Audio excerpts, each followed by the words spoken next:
Hello,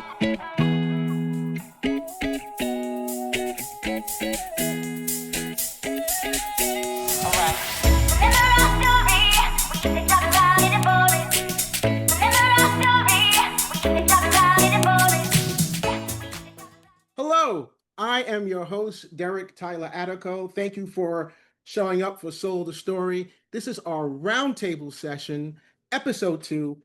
I am here with two esteemed writers, friends of mine that I just adore for many reasons. We will start off with Una McCormack, who is an incredible author of so much tie-in fiction, Doctor Who, Firefly, of course, Star Trek, just an incredible author. She recently won the BSFA award and the Scribe Award, which is like a really prestigious award in tie-in fiction. And of course, she is also the author of 2 captain's autobiographies, the autobiography of Mr. Spock and the autobiography of Catherine Janeway. So Una, welcome. I also have David Goodman here with us. David Goodman, who is a writer and television writer and producer, writer of elements like of shows like Futurama and of course Star Trek Enterprise, and also, which I found out recently, the was the president of the Writers Guild of America West, which is just fantastic.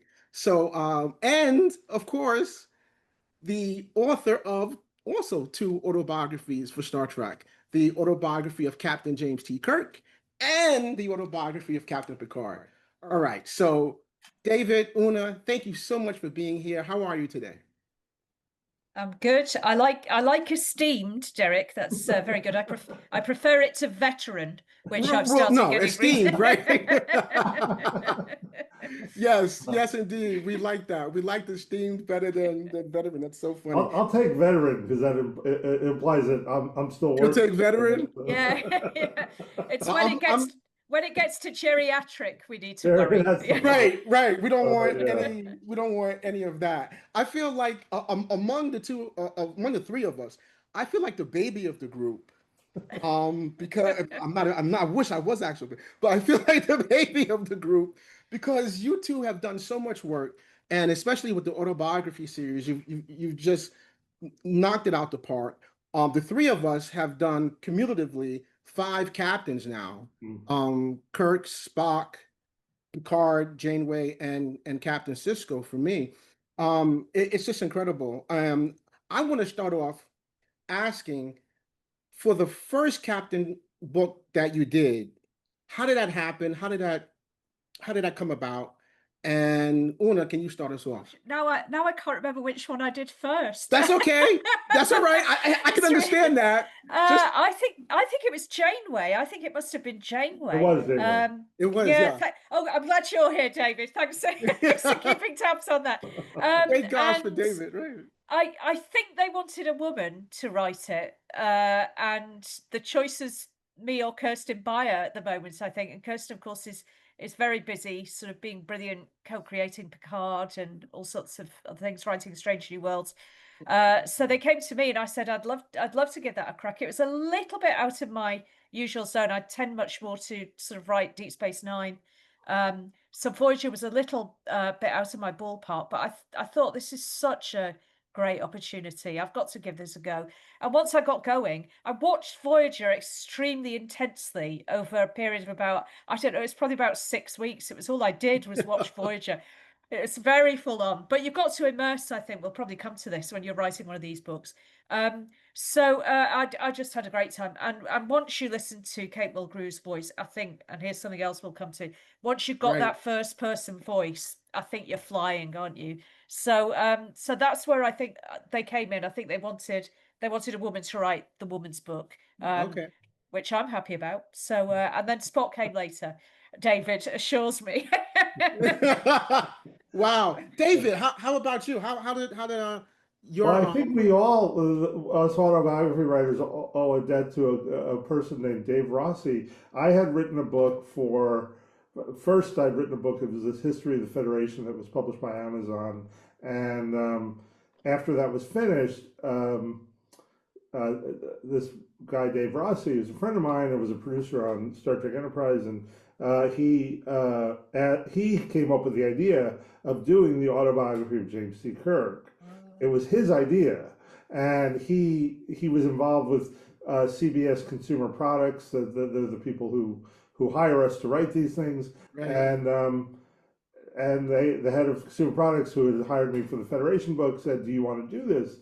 And I found it really daunting. Like I wanted to write. I wanted to just write the biography of. I didn't want to have to go to the trouble of figuring out, as Una says, that voice of Captain Kirk. Like it would have been so much easier if I could just done the biography of James C. Kirk, not the autobiography. But it was a challenge, and one that I really, in the end, probably my favorite thing I've ever written, honestly, is the autobiography of James. I've written a lot of scripts, and I've Right. things I'm very proud of. But one of my favorite things that I got to sit To down actually and do. figure out Wow.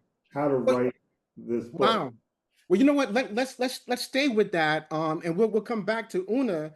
But let's stay with you, David, for a second, because you mentioned and Una mentioned that it was difficult to get the voice. Right. For me, it was a little difficult as well, I'll admit. So I seems like we've all had these same voice issues. I had to watch In the Pale Moonlight like 3 times back to back because that's just Cisco speaking pretty much to the camera. Right. And once I got that, I had it. So what was it like for you, David?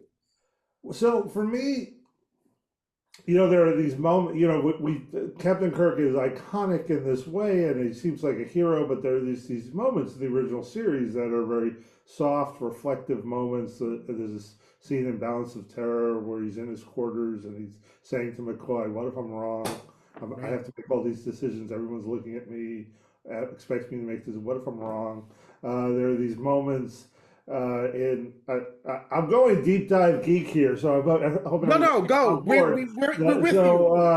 In Ultimate Computer, the other starship captains call him Captain Dunsel, and Right. it's like this horrible, like bullying moment. All these things, and I realized, so it was. I could connect to that, and then probably the biggest thing that I discovered, like for me, when I sat down to do it, I really kind of charted out using the Star Trek chronology that Mike and Denise Okuda wrote, and Right. all these things to try to figure out what did we know about Kirk's history from the series and from the movies. And the most important thing that I discovered was that if you take the timeline seriously, uh, his son David was Mm, born before he was captain of the Enterprise. So that's right. the entire original series, Kirk is an absent father. And I thought that really touched me in this way, and it gave this kind of like way of looking at his life in a way, and what would be going on with him internally, and then also I went back even further. Then I took that back and said, okay, let's make this a theme in his life, the idea that Mm, family, and that was always something was talked about. He's home on the ship. He's in love with the Enterprise. This is his home. Why? right. Why is this his home? And then Did it. feeding that in, going back. So that was probably how I found my way into Kirk. And I was a dad when I wrote the book. My parents split up when I was young, so there were like pieces of it that I could really connect to. But also I wanted to be true to this character that we'd seen on screen. And the Mm, advantage the three of us have too is that there's an actor who has created this character for us, and that you're connecting to that as well. And then the obviously the greatest moment that I had was I got to go to Comic-Con, and Shatner read excerpts from my book on stage. I was on stage with him, wow. and getting him to, I mean, Jesus Christ. Pretty much, right? Pretty much. Wow. How about Anyway, you? amazing. Una? Which of the two? Because you did Spock and you did Janeway. Which of the two was the most difficult voice for you? Oh, so voice-wise, there were other technical issues with the Janeway book, but voice-wise, I think Spock was harder because we now have several actors who have played Spock, and by the Right, time I was doing that book, certainly Discovery had aired, and Strange New Worlds was beginning to air. So you had to sort of because we were including some of that material from Discovery, mm, it had to sound authentically like that Spock. Um, but because I was narrating it from a moment much later in Spock's life, it simultaneously had to sound authentically Nimoy. So it's kind of like a double voicing going on. It had to sound um, plausibly all of those, and Spock across his life. So right, Spock from the 1960s. We get the I even got the animated series in. I was very pleased with that. We got that in. I thought, oh, do you know what? If I'm going to have to use most of these shows, I'm going to make a principle out of putting in as many as possible. So we got the animated series in, and then through the movies as well. So the voice is right, aging, and then we've got to come back and make it kind of consistent with Discovery. So that I think that was the hardest part of the Spot book. With Janeway, the voice was absolutely fine, just no problems at all. I think I'd listened to Kate Mulgrew reading some audiobooks, and she's got this incredible kind of declamatory style. So the voice was fine. The big technical difference was that there'd already been a book that overlapped that was essentially an autobiography called Mosaic by Jerry right. Taylor. And that came out partway through the show's run, and we kind of looked at that, and it gets contradicted by some of the later series. We looked at that and we went, do you know, if we stick to this, there's not a book. So Mm, let's just have our own book. have your right. And then Kate Mulgrew did the audiobook, Oh wow. which was Right, just which I want. Right, and yeah, it I'm was a jealous. lot. I don't know about David, but I'm jealous Oh because yeah, You yeah. you're the only imagined. one of us to Oh, get a incredibly captain to lovely. read. Well, It well, was actually, David did at a lockdown. I convention. think everybody needed things to do, and this was one that she's been so nice about it online. She's kind of plugged it and been very complimentary, and the reading is just, yeah, I mean, but still, David, I mean, standing up there with the man No, himself. well, everybody kept saying, when's Shatner going to do the audiobook? And actually Yeah. on stage, I turned to him and said, yeah, are you going to do the audiobook? But yeah, Yeah, I hope I somebody exactly. think the recorded price that was for you, too high, David. but yeah. I hope so too. Yeah. Yeah, yeah. Did it get recorded, David? Have No, you never got did. a? No, neither that or the Oh, Picard one ever did. Yeah. oh, what a shame. And Well, did Mr. Shatner read it as Kirk, or did he just You read know, it? I don't want to I don't want to cast aspersions. He just read it. Which is fine, He which didn't is do a lot of fine. acting, but it's Right. his voice. And so afterwards I'll share. I have the whole thing recorded. I'll share the clip with you guys. But yeah. it Wow. was he was he's so naturally the character now that it was he Wow. didn't need to do too much acting. So You So, can't beat it, actually. I've been lucky enough to have audio plays that have had David Warner in and Derek yeah, Jacobi, and wow, it's such a thrill. It's just you kind of sit there going, I can't, God, can't I'd have made believe, the right, dialogue a bit right. better. yeah, yeah. Wow. Let But me they let do me all the ask you work. both. How did you balance respecting canon, right? Which because we're now next year will be the 60th year of Star Trek. So how did you balance respecting canon, but then needing to infuse these autobiographies with original material and material that would be compelling for the audience?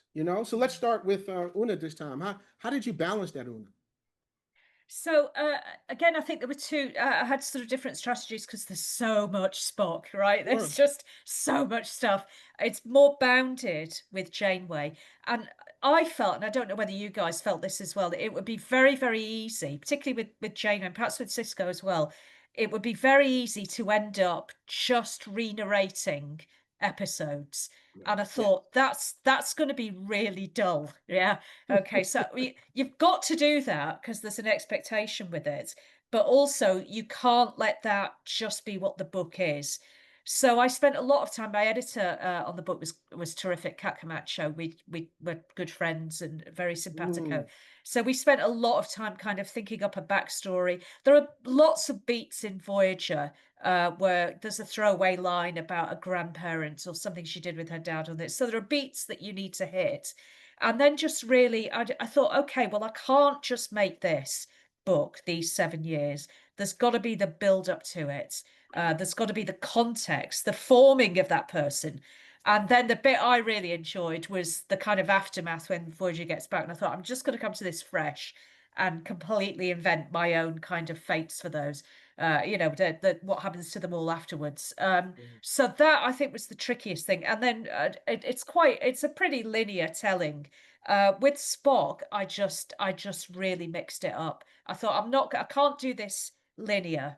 It's more or less linear in terms of sort of chronological to his life. But I decided that I needed to kind of, what I did was I structured it according to people who had mattered to him during his life. So each chapter is sort of focusing and then the whole of the 5-year mission I just cover as Enterprise as a single chapter. And then because I think at the heart of Spock is the relationship with Kirk, I kind of kept that to the end. And some people really liked that, and some people were really cross. So, you've got to make the choices really that are kind of consistent with your vision with the book, and then just try and sell it, I think. But that retelling was the real, oh, I can't just do this. Yeah.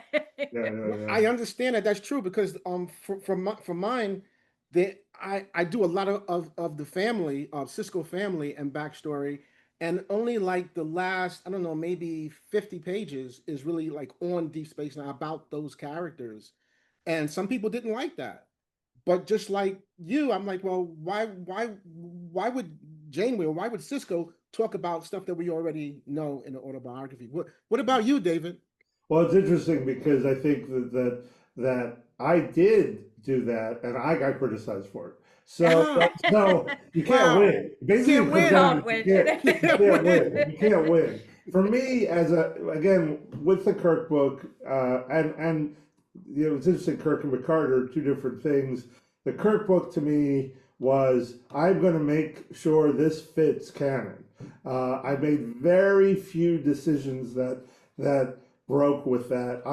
It was like a puzzle. I had that Star Trek and Kirk, again, Kirk is this character we've been with now almost 60 years. Right. So that separated him from Picard in some ways too, that like there's so much stuff in canon about Kirk because of original series, animated series, and then the movies. Sure. I think, Una, you're talking about the same sort of issue with Spock. It's even harder with Spock.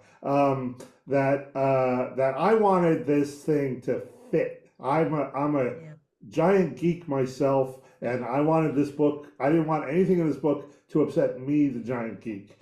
And but the problem was, and ends up being, I think, a real problem with the book, and I didn't solve it, was once I got to the 5-year mission, it really did feel like I was just summarizing episodes, even though I was adding threads that would sort of carry through after the 5-year mission into the movies.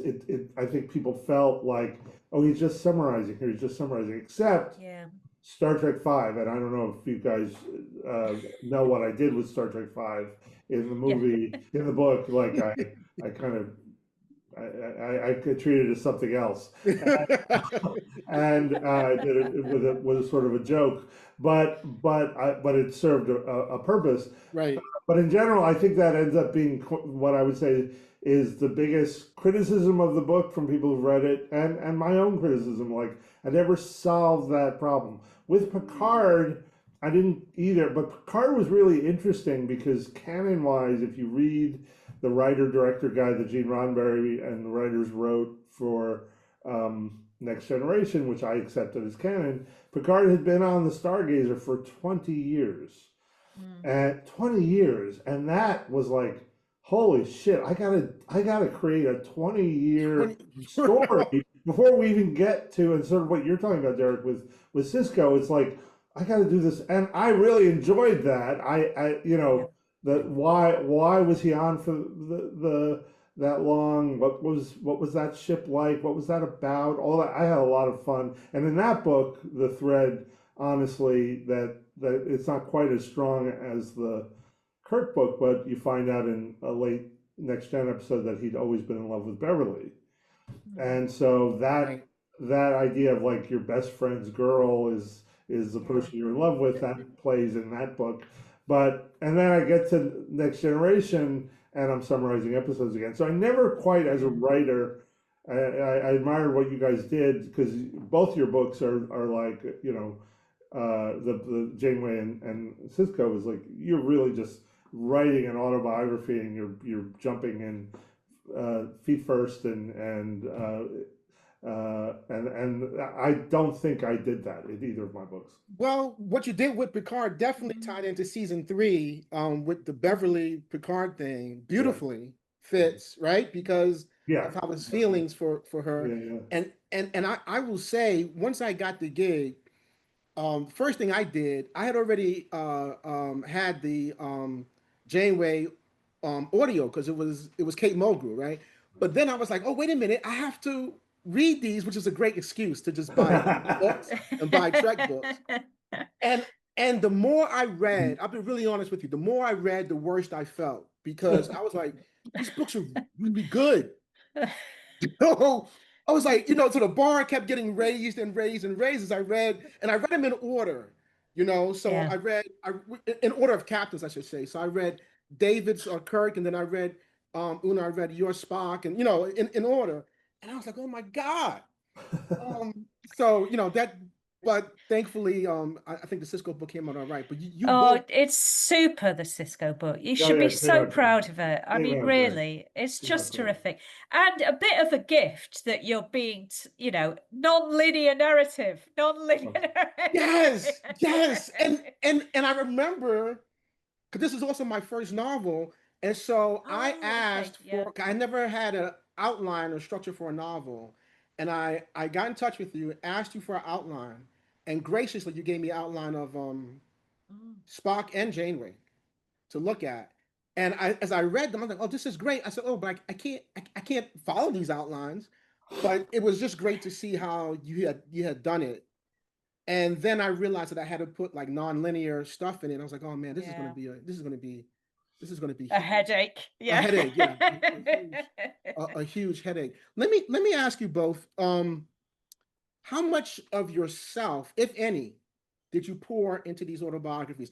I put a fair amount, elements of my childhood, things that happened to me, my accidents as a kid, things that happened to me. I put in Cisco's childhood, and I told my editor that I was going to do that, just because I felt it met the needs of the character, not out of any hubris or ego. Were there events or things in your lives that you felt fit these autobiographies? And we'll start with Una. So with the Janeway book, I think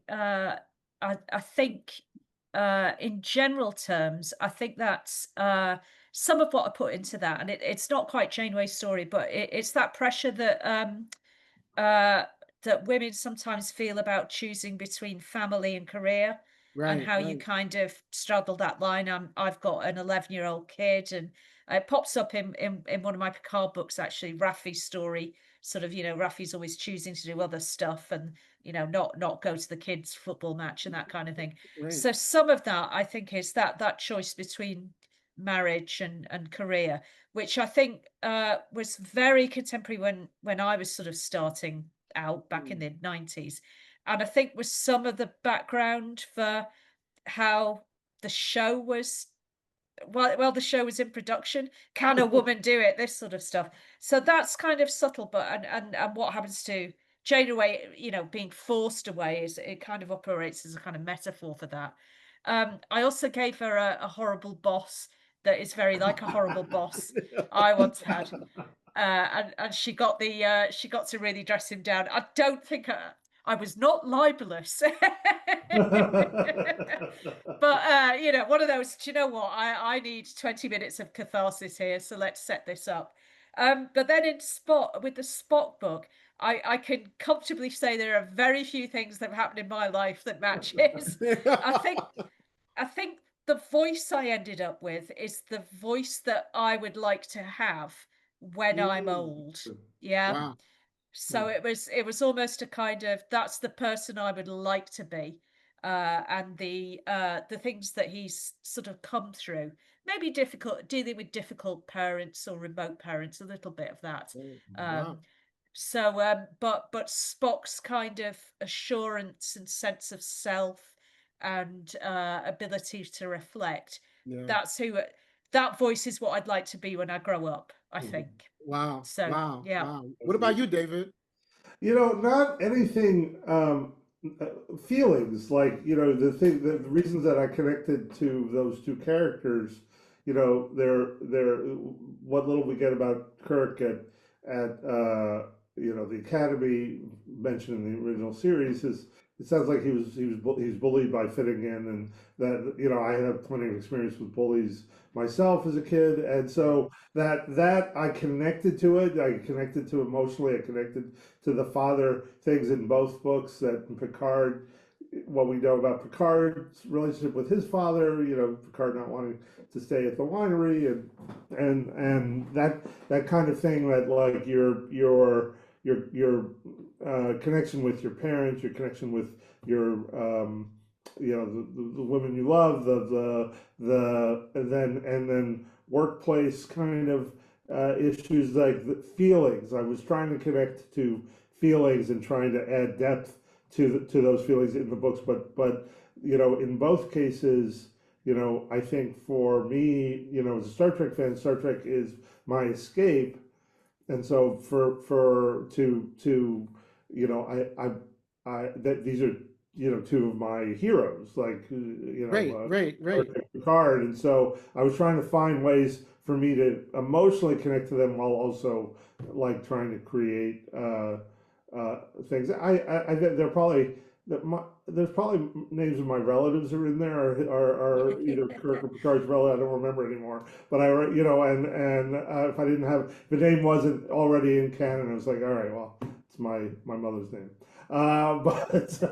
But otherwise, I may be forgetting things, but I don't think there's anything more than that. Okay. Okay. So, you know, And you were saying you drew from your own. Uh, yeah. For me, I actually learned I took a little bit of acting and some Stanislavski stuff. So what I try and do now when I write is I do sense memory, not for acting, but sense memory for writing. mm, And I Right. found that I did that to go into like some places, like when his grandparents died, I brought up those emotions and those feelings.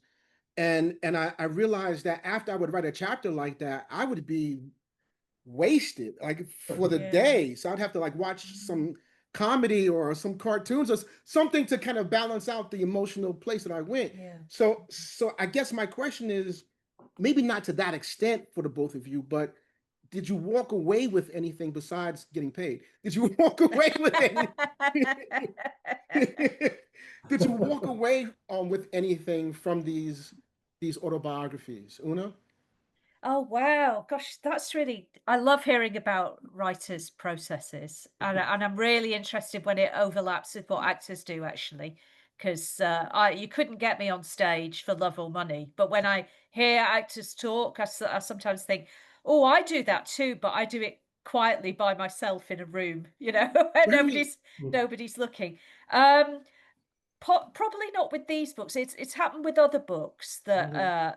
that it's the story has been perhaps more what I would call a heart story, something that is almost your own personal mythology. So Right. there's at least one Garrett book that I've written that has been very much that kind of thing.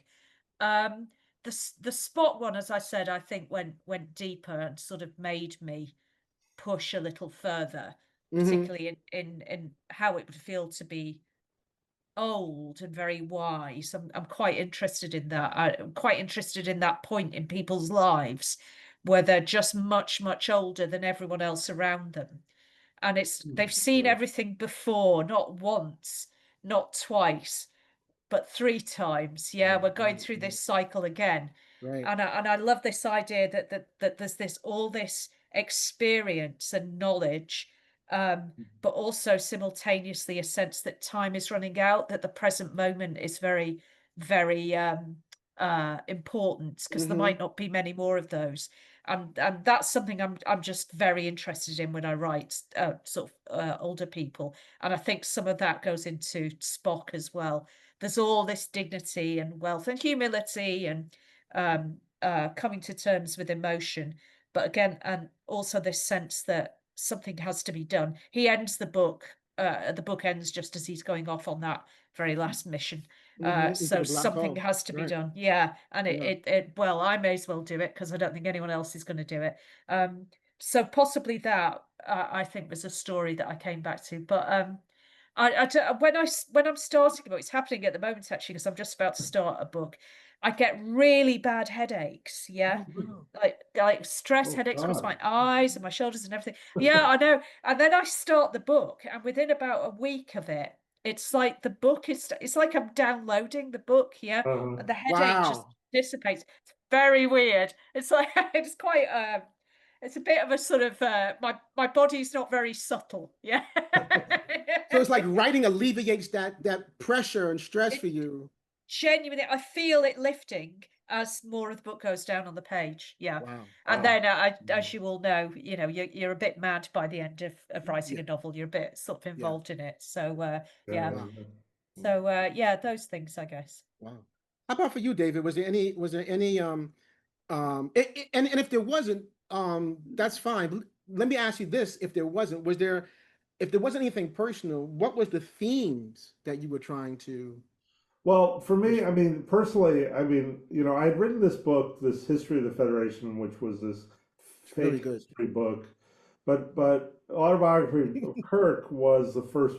It's really the first novel I've ever written, and so I'd been a writer, a working writer for a very long time already, 25 years or so by the time I was doing this, and so for me personally, the idea that I could write a book, that it's an interesting thing. Like, I have so much experience as a script writer, but we hold in such high esteem the book writers, and that's who we are as a people. As a Like, society, yeah, for sure. Yeah. yeah, and the it's an interesting thing. Like my mother, the book,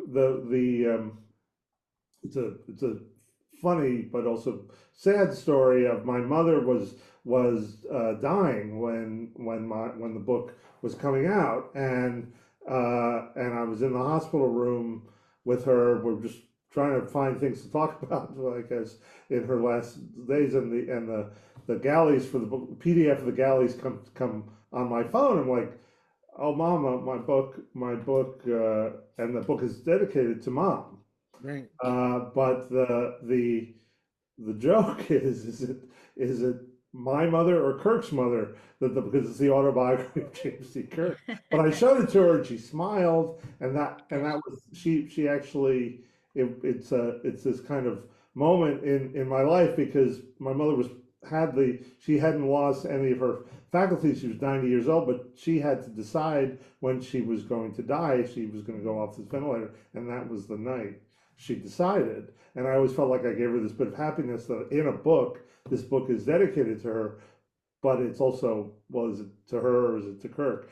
Kirk's mom, man. But it was this, it was that, so that was probably the most special moment for me that, Yeah. that I took from it, and that becoming a book writer. I only wrote the Picard book, but I'm always like, I have to write more books, because that process is so different than script writing, and it's much more involving in a way, and it takes you over in this way that I don't enjoy at the time, but it's that Dorothy Parker quote: "I hate writing, I love having written," and Yeah. that those books that I wrote, I'm just so proud of. So Yeah.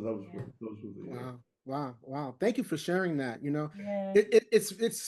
I always find it interesting, the parallels of writers. When I was writing the Cisco book, I had a family member that was in the hospital. And so I was literally writing pages while sitting in the hospital room, Mm. you know? And so I'm pouring all of that into, Right. because, you know, you Yeah. have to, we're human beings, right? So you're pouring those things in, you know, and you, and something else I want to speak to about with the two of you is that when we write, especially for tie-in fiction, we're kind of like in a vacuum, in a bubble, right? And you don't know, I mean, I didn't know until my first draft of manuscript went to Titan if it was any good or not. I'm sure the two of you have long since passed that. But do you have a moment where you're like, I'm writing in a vacuum? And what is this? Is this story going to meet all the things that I think it's going to meet? How, Yeah. you know, Una, what do you think? So I taught creative writing for a long time at university, and the first thing I would do with my undergraduates, so 18, very young, very inexperienced writers. One of the first things we'd have lots of great discussions, and I'd find out what they've read or watched that I've seen. It turned out only to be friends was the overlap by the end, which is a bit dispiriting. But one of the things that I would try and get into the head is that it's really, really important to so as you write, it's going to be pretty bad. Yeah. Okay. And all that's just what writing is. It's just bad. Okay. Writing And is the trick, rewriting, right? yeah, the trick is to not feel sad about that and to kind of ignore it and to go, it'll be fine. It'll be okay. Yeah, but this is terrible. Whoa, I'm writing. Look at me putting things on a page. And to kind of trick yourself, because the other thing that I would try to teach them about is this idea of flow. That once you get Right, into the right. flow, things start to gel and come together. And they were mostly writing short stories. They had ambitions to do novels, but I don't think people can really do novels before their mid-20s unless they're real geniuses. So just encouraging them not to lose heart and to keep on going and to just push through and be confident that things would come together, and that the more they wrote, the more things, their ideas would start to gel, and the funnel would happen that sort of Mm-hmm, brings things together, and mm-hmm. things would pop in their head where they could go, oh, I see how I need to fix that bit earlier, and that kind of thing. So that's the kind of thing I try to remember when I'm writing, that oh, it's terrible. It's going to be Right, fine. but right, And right. every book, and I've written 20 odd of these now, and every book there's this sort of, oh, this is awful. Oh, dearie me. Oh, heavens. But you've just got to trust. And I think when you're doing tie-ins, the outline is just such a gift, because they make us do that because they need to see it to commission it. It's like a touchstone where you can kind of go, well, past me had a brilliant idea for what this book was going to be. Right, right, right. Right now, I'm lost, but Right. it's I there. I remember Titan asked me had I ever written a novel before, and I was like, no. And I could hear that pause. It's like, oh, do we want to give this guy, this, for his first novel? Like, but they're like, okay, okay. But I felt that pressure because Yeah, it yeah. was my first, and so I was writing in a vacuum. And then when I gave in the first manuscript, I knew that people were holding their breath. I mean, let's be real. I knew people were holding their breath. And I gave that first man. It was like, oh, okay, this is okay. I was like, oh. Yeah. So David, it was. I mean, you're an accomplished and established writer, but it was your first. So did you have those moments of like, hey, Yeah. Oh, sure. We haven't. You never. Everything I write, I'm like, there's that moment of like, they're gonna hate this. Who's this for? It's interesting. I just want to ask Una this question. Like, do you have like a joyful, like, kind of like, I'm going to write garbage? Because I have to.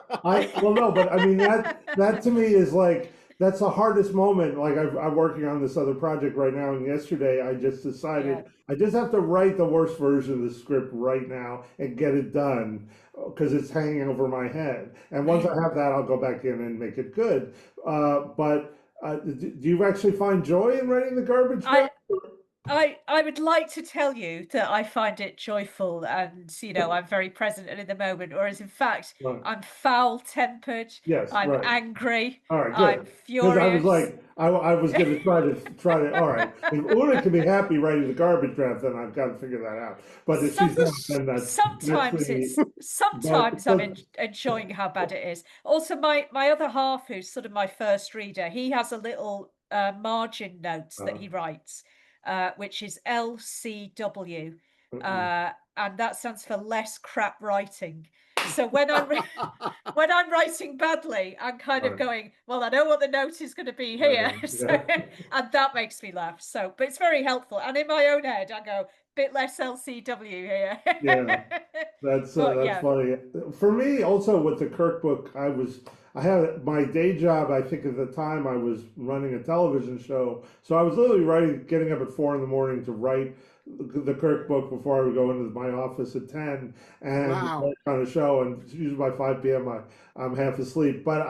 So there was a way in which like the deadline kept me from getting too lost in fear of Yeah. how bad is this. The And then deadlines help. Yeah. they did, and then I had a great editor on that book, a woman by the name of Dana Hewlin, who I could really lean on. I could send her the script, and she'd come back and say, "This doesn't feel right. Do you want to do something here?" And so she was a real partner in that process too. And knowing she had worked on my previous book, and so I knew I could really lean on her. But no, absolutely, you can't, like, I don't think if there it connects to everything we're talking about, which is for a book to be good, you as a writer need to be connecting to something in you. Yeah. That again, Mhm. another great writer quote. I think it's Hemingway said, "Writing is the easiest job in the world. You just get your typewriter, you put the paper in the typewriter, and then you bleed." Right, And right, right. and that if you're not bleeding, it's not going to be good. It's not going to be, Yeah. if you're not connected to it, no one else is either. Yeah. And Yeah. Yeah. Yeah. Yeah. and that's the difference between uh, a hack and a whore. I'll do anything. I'll write anything, but I have to care about it. I can't just, Yeah. yeah. Clap it out. I'm curious to know, have you two got the novel writing bug now? Is this I think Oh, they're yeah. addictive. Yeah. I think once you've done one novel, it's like gotta do Yeah. another one. Yeah. For me, yeah. Yeah. I'm working on I've outlined one and I'm working on another. So yeah, I have to now. I have to. Yeah, yeah. I mean, I have a half finished novel in my or third finished novel in my computer. Because I wanted to write something original, and that adds a whole other level of like fear to the whole thing of like, and again, because I'm a writer, my day job as a writer, I have excuses not to finish it, but Yeah. I'm going to finish it.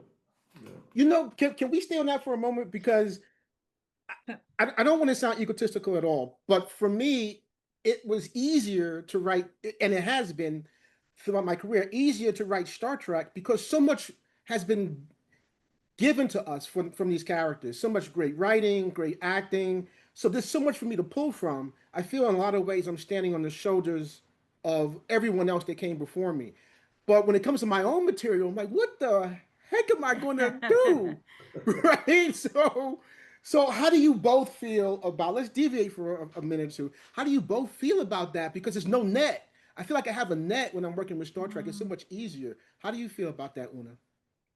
Yeah, I know specifically why and I was the kind of age and the kind of kid that wrote fan fiction about my favorite TV shows and that kind of thing. And the reason I did that, not just because I love these things and you know this, you love this stuff and you want to be with it and experiment with it. I don't have a very good visual imagination. I'm aphantasic. I don't really visualize. And I love voice. I love the sound of narrative voice or character voice, and TV tie-in just does that. I barely need to. I don't need to tell you what the Bridge of the Enterprise looks like. I don't need to tell you what these characters look like. It gives me very bad habits. But that work is all done for me. I can just go, Catherine Janeway or Chakotay or young Spock, and that work is done.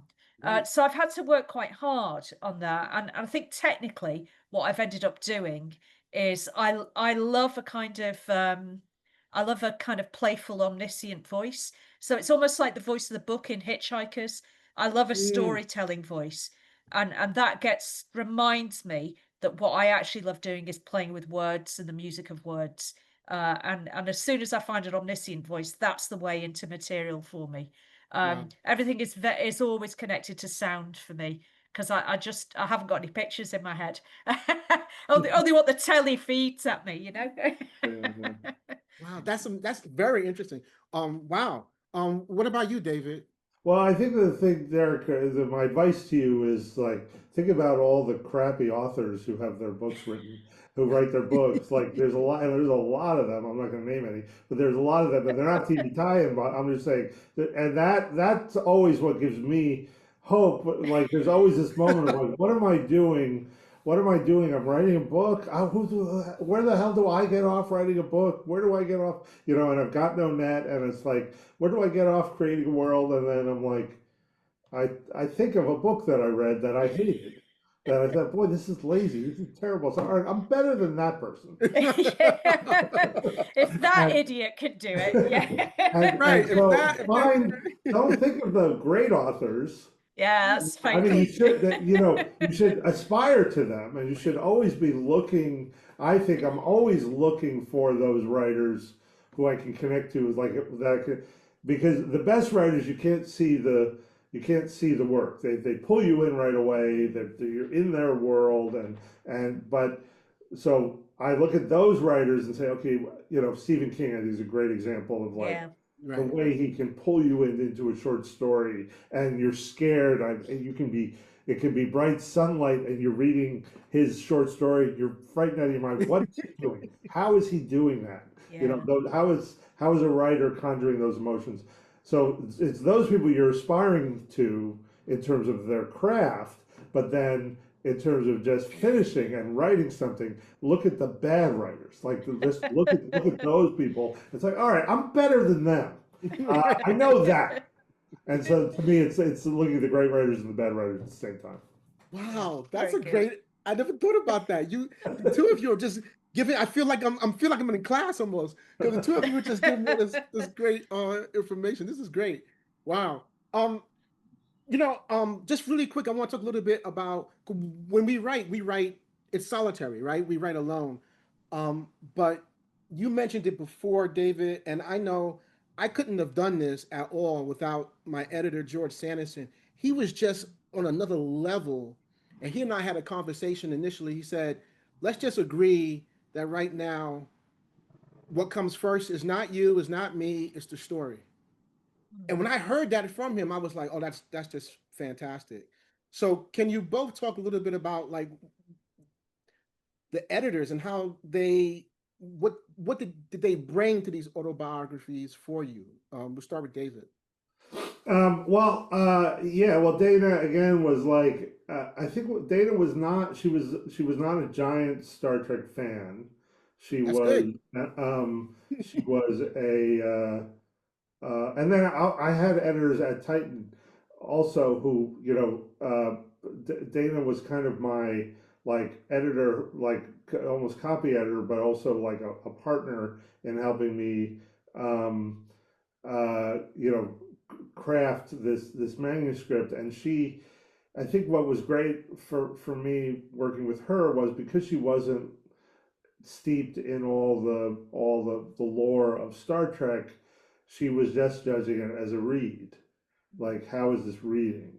And Right. and that's the other thing too, that like, um, you know, everybody would ask me. I was asked in a couple of interviews after I wrote both the Federation book and the Kirk book was, were that people on you to get the canon pieces right? And my response is there was nobody who could outdo me on what was canon. So that once CBS Consumer Products and Titan realized that, nobody cared about that. There's like, a Dave's going to care about that more than anybody, so we don't have to worry about that. It was more about like, how do you make this a book? How do you make this something? And I'm really proud of the Kirk book. I wish in some ways non-Star Trek fans could read it, because that's the book I wrote. I wrote a book that really wasn't for Star Trek fans. I was writing a book, and that's the hardest part about doing tie-ins. I think is that there's no way, honestly, for an audience outside of that to take it seriously and enjoy it. But that you give that up. It's like, are your fans reading it? Are the fans reading it and enjoying it? So for me, the editor was that. How are you writing? How is this reading as just a book? I think that's what was really impressed upon me reading both of your autobiographies was that I was like, because I had the idea I wanted to do it about more family than more of the humanity than the science fiction. And Right. just reading both of your works, I was like, oh yeah, yeah. See, that's what they're doing. That's why I'm enjoying reading these. So yeah, yeah. Can you speak to a little bit about Una the humanity? Um, Oh goodness, yes. Well, I think that's partially from Star Trek, isn't it? I think, a little bit, yeah. Star Trek delivers a certain kind of science fiction, doesn't it? And it's always pulling you back to something that is partly intellectual but also emotional. But as well, I think it's the nature of the type of book that we were asked to do. An autobiography is the narratives of somebody's life. It's always going to pull you to the personal. And we all wrote in first person, didn't we? So I Right. think so. It's Mhm. always going to kind of open that space as well. I think. Just on editors, I worked with a fantastic editor. My friend, she became a friend as we were working on the Cat Camacho, and we were doing these books in lockdown. So it was a really, we became really good mates. Oh, wow.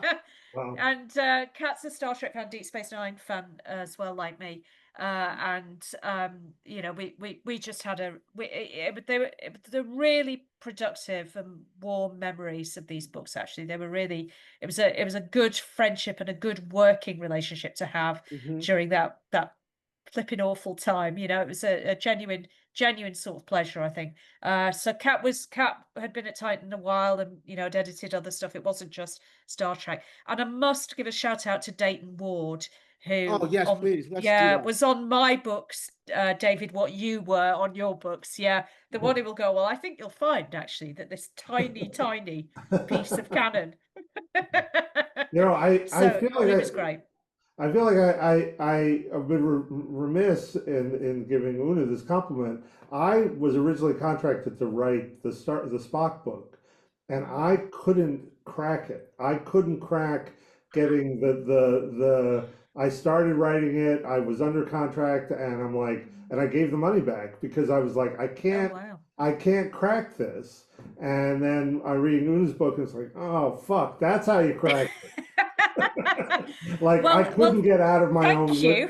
I couldn't get out of my own Right. linear head. I wanted to tell a linear story, but Yeah, all this discovery stuff was coming in, and for me, I just couldn't figure out how to do it. And I think that your device, the characters are brilliant, that's awesome. I very thought that, kind. Thank you. but I think had I originally been an original series fan, because I was a next gen fan, just the right, way the original series just didn't have yeah, that kind of reach in Britain when I was growing up.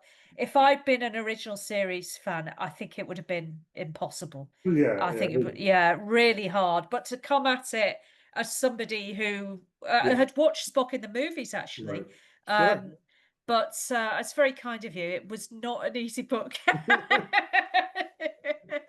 But was not. we got it there. But then I think Picard is unbelievably hard to write. I'm not sure I could have done a Picard autobiography. Yeah, well, it I was think, before they did the series, so that helped. yeah, I wouldn't have been yeah. able to do it what they were doing in the series. My ending for his life is not their ending, and it was and again probably the most original stuff I've ever written is his 20 years on the Stargazer. I mean, there was a Yeah. lot of pulling in of continuity of Guinan and his friends and all these things, but there's sort of this originality to it that I'm very proud of. But that was Derek, to your point. I was kind of working without a net there on Right. that stuff, and you realize that you still have a little bit of the net, but it's like, no, I can do this. I I can, can but you have to convince yourself. let me ask, was there any scenes that either of you wrote that didn't make the cut? Like, for example, I wrote a scene, I realized that um during Cisco's time at the academy, Janeway would also be there, as would Geordi, as Oh, would wow. Riker. And Nice. so I wrote a scene with all Holy of shit. them. Oh, And the folks at Star Trek, they enjoyed the scene, but it's like it's too much. And I'm like, but they're all there at the same time. And they're like, so I had to pare it back. And in retrospect, I read this and like they totally made the right call. Did Yeah. either of you have anything like that? We'll start with Una. Oh no, I'm not sure actually. I don't think so. You should put that up on your website or something, Oh, I or do should. it as Yeah, a yeah, yeah. charity thing or something. I'm sure Yeah. people would really love to read Yeah, it. like for charity, that would be great. 'Cause it's a whole scene. It's a whole. I Yeah, rewrote the just scene, but it's a whole. yeah. Yeah, People would love to read that. I think there were probably moments when I was outlining where I thought, oh, do you know, I could probably make a connection here, and then I thought, do you know what? That's going to be one too far. Yeah. right, right. But I don't think they made it into the book. And really, the problem with the Spot book was, flipping heck. What what can we leave out? You Yeah, just that had was to tough. Yeah. shape it in some way, I think. Yeah. Yeah, Wow. I don't think there was anything. I mean, again, to me, I I was I was in such a thing of like I need more. So like that was Yeah. I don't think there was anything. I can't remember. I was honestly again, I probably the thing I'm most proud of in the Kirk was how I dealt with Star Trek Five, and because I connected back to an old original series episode, Bread and Circuses, and I'd Yeah. had always had that idea, and so and I really was surprised that nobody at CBS or anybody said you can't do that, and they let me do it, and I'm people no one's ever criticized it. No one ever people say, "Oh, that was really funny." Oh, that was and but I don't think there was anything. Yeah, I don't think anything made the cutting room floor. It's the big question, really, isn't it? I know this is what I sort of when I was doing the spot book, I said, what are we going to do about Star Trek 5? Okay, well, admirably handled by you. Right, right. Wow, wow. We have a few more minutes, about 7 more minutes to go, folks. So let me ask you, did you all work with Russell Walks? Because I know he did the art. Yeah, Of course, yeah, we should Let's mention talk a the little bit arts. about Russell, because Yeah, Russell, yeah, he's he great. he tweeted me on Twitter and said, "Hey, I just read your manuscript." He was like the first person, like other than my editor, to read it. He's like, "This is your manuscript. This is going to be great." I was like, "Oh, who is this guy?" He says, and he asked me. He actually offered to work with me. He's like, "Look, I want to make sure these characters are done well and everything." And I had ideas about hair texture and the family and the twin brothers and all. Did you? Can you all speak to working with Russell? Let's start with David this time. Yeah, well, I'm opening up my copy of Autobiography yeah, of James T. Kirk, and I think there's Russell, such a great partner, so creative. He sort of he pitched me ideas based on things that he saw. So we had this. I'm going to hold it up to the screen. That this that's young William Shatner, and he has a card. And like Right. that was like, oh my God, that's fantastic. And then he did this whole like collage I from remember that, right? the idea that Kirk and Edith Keeler were in a photo booth, and that's so he yeah, that's He's so that right. so creative, such a He great is. partner, and did just amazing stuff in my books both. And then the Picard book, he took we this was so great. He got an actual picture of Mark Twain and put Picard standing next to him, and we worked on that photo. Like, can you do this? Can you do that? And it came out so great. And that he's an artist. He and he goes all in. Like we're talking about as writers. And he's a big Star Trek fan, so he goes all in, yeah. He and does. he He does. brings you. You have this partner who's doing who's living in their head in a way that, and bringing their art to your art is so fantastic. Wow. Yeah, I've got to show you if you can see it. That's can you see it? Baby Spock Oh yeah, there. Oh yeah, a yeah, little yeah, bit. it's Yeah, oh, yeah, there, yeah, there Isn't yeah, it that is. yeah. adorable? That's Oh, so that's great. adorable. But what he did in my Janeway book, and I just think it's beautiful. I think he was really. I think it gave him enough because I made her mother's an artist. So he sort of does some of.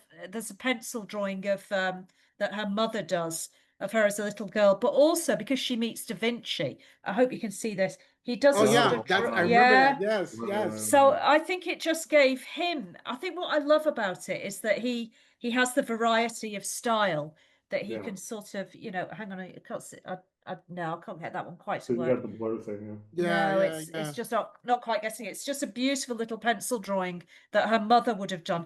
So what I really enjoyed about the way he worked was that he would kind of get into character as the artists as well. I'm being the mother doing this picture, or he does some paintings that I think Janeway's sister does. So it's like he's adopting a voice as well with the book, and then there's all the other fun stuff, and you know the mashups and these sorts of stuff. But I loved that he was participating in the autobiography conceit. Yeah, yeah. He's it was so really good. good fun. And we would kind of come up with a list, and he would try some out, and he would go, "Oh, I don't think that idea is working, but here's this one." You would go, "Yeah, Yeah. that's the one we want. That's great." No, he was I'll wonderful. show if you, I don't know if you can see it. Oh, Oh, Oh, yeah, you've I can. gone. you just, Oh, look at that. yes, yes, Baby wonderful. Ben, right? Yeah. So yeah. So talented. He's Yeah. incredible talent. Really, He's really incredible talented. talent. So we're coming up on the end of the show. Let me ask I guess the last question. If there's going to be if the autobiography series will continue, and if you were asked a character that you would like to do, who would you choose? Kira.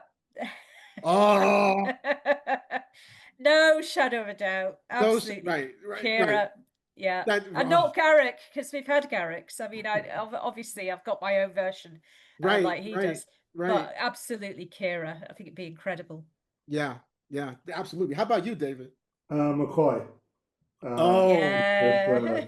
I wow. thought of a lot of interesting things with McCoy, Yeah. and he lives a long time, and so you get to go from original series to, and have to do some research. For me, it's not, coming from the South. I'm not from the South, so I'd have to do some real research. But you also have him meeting Dax shows up because she says on the bridge in the Deep Space Nine, "Oh, I met him at Ole Miss," and she sounded like that they were romantically involved, so